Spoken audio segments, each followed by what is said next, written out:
Welcome to the channel. Today I wanted to take you on a quick tour of our budget build crawler hauler camper setup. So come with me and check it out.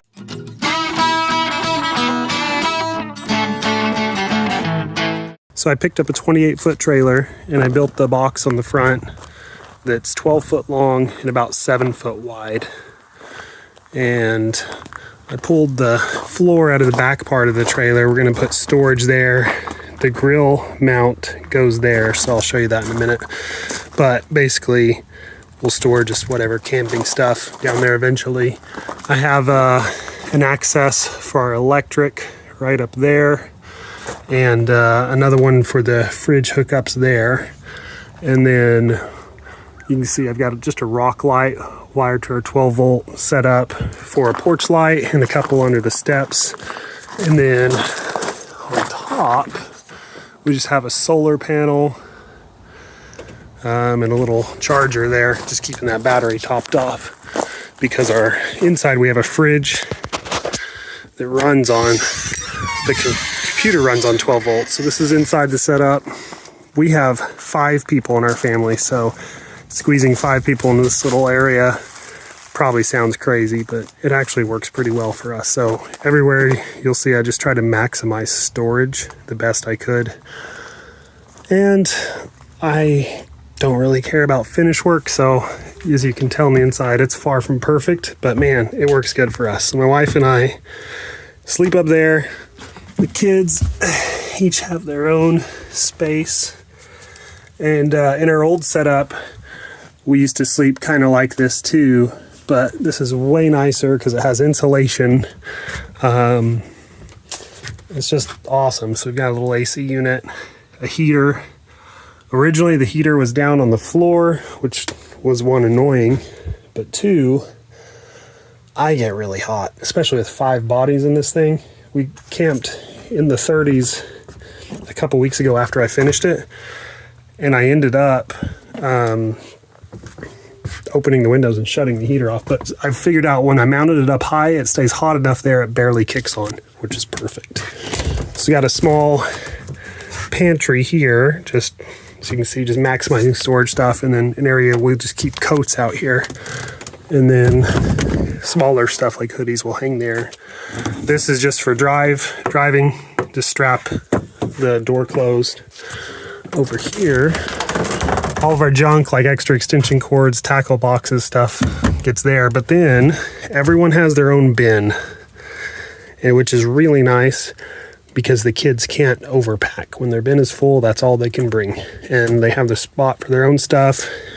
Usually when I'm cooking, since all the cooking's outside, all the stuff I need's within reach.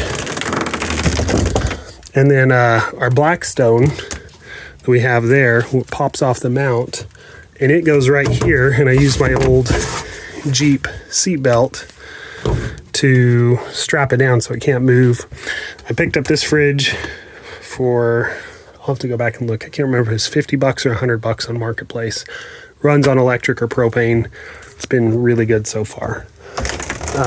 Small little bathroom, which I don't have a gray tank or water tank or anything yet, so we're just using this setup. But it's been great. So we used that Christmas week for 2.5 days, and for our family we almost filled it up. So although it's a small toilet, it worked. This jug just catches the drain water from that, and this holds 5 gallons for the sink. You just push with your foot, no electric needed or anything, and it just pumps water out. Have our laundry bag, a little medicine cabinet, towel storage, and just random stuff. But yeah, this is our little camper. And even when we're not hooked up to electric, we have these cheap little push button lights to give us light everywhere.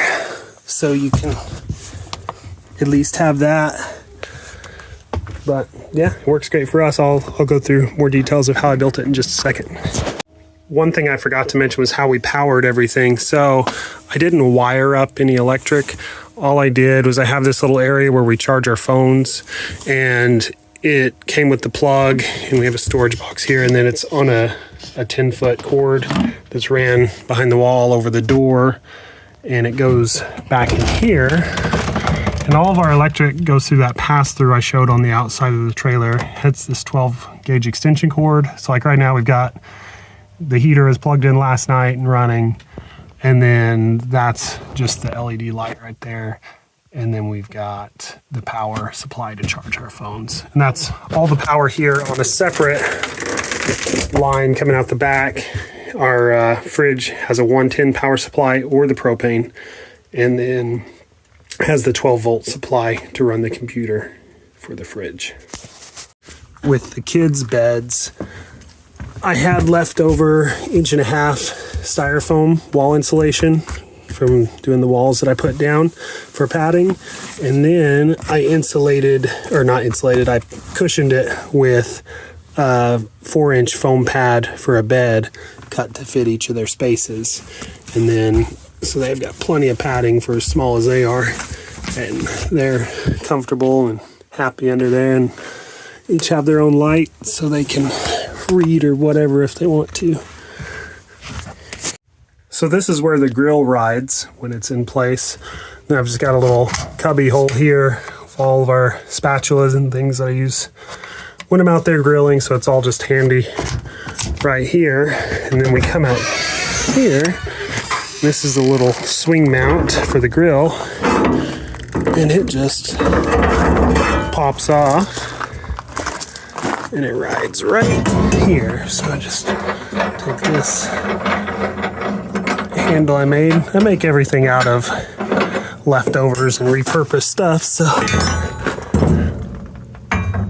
rarely do I buy stuff. I usually just make it all if I can. So and that just tightens down.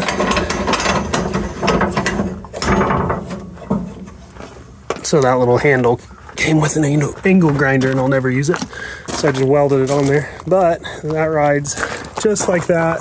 It sits below the frame about the same height as the axle tube, so I doubt I'll ever hit it on anything, but I like it recessed and give me plenty of space for whatever.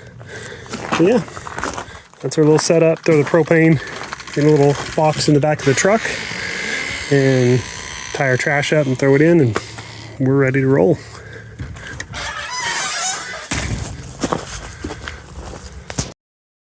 One of the best parts about this project was every day after school, the kids would come home and help with whatever they could.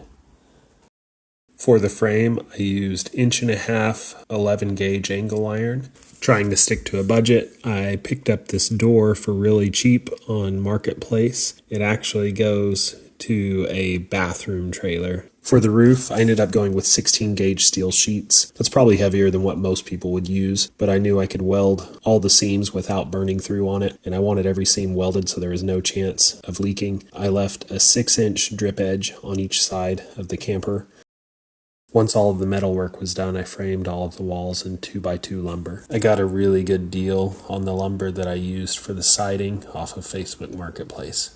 Once again, the windows were a Facebook find. I think I paid $20 a piece for them. Bedliner day was a big deal in our household. I wanted to get it done and have a few days for it to cure before it rained. It ended up being just fine, but man, it was messy. The styrofoam panels made insulating it really easy. They were 1.5 inches, which matches the 2x2 lumber. Next, I framed in the bathroom, pantry, and closet. I also picked these doors up off of Facebook Marketplace for $5 a piece, and they came with the knobs and the hinges. I only had to cut them down to fit my openings. I'm really happy with how the weight turned out. I wasn't sure what to expect, but I knew I needed some tongue weight to offset the Jeep being so far back, and that was another reason why I thought the 16-gauge sheets were a good idea, and it came out pretty much dead on where it needs to be. If you made it this far, here are a few clips of us playing around on the rocks while we were out. These first two are my 10-year-old driving the Jeep. This was only his second time driving a Standard, and he's doing pretty good.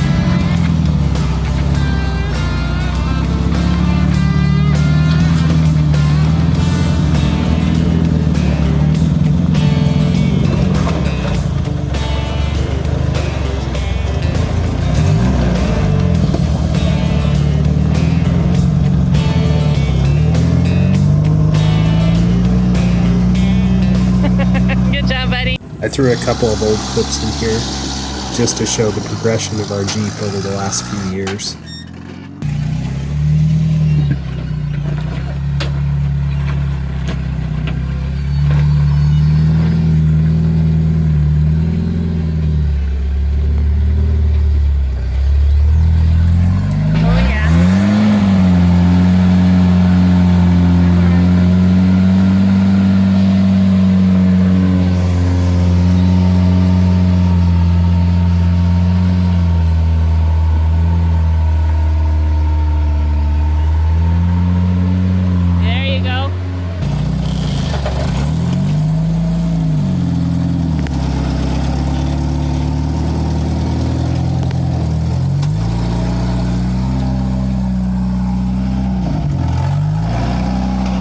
I hope you enjoyed the video. I'm always changing things and I'm always looking for good ideas, so if you have one of how I can make it better, just let me know.